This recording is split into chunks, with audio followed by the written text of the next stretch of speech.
You read the title. I'm making the first pen spinning AI, or artificial intelligence. And no, this doesn't mean it's a robot or simulation that's better than you at pen spinning. It just means it will hopefully be able to predict several things and give insights on helping you get better at pen spinning. I haven't made it yet.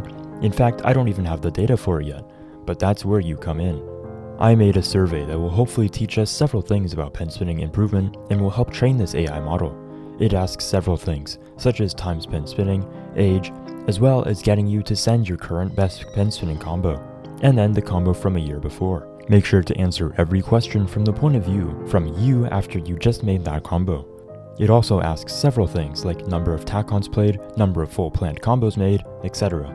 And if you don't know the real answer, it's okay to estimate roughly how much. Just know if you submit a troll submission, you will be banned and the data will not count.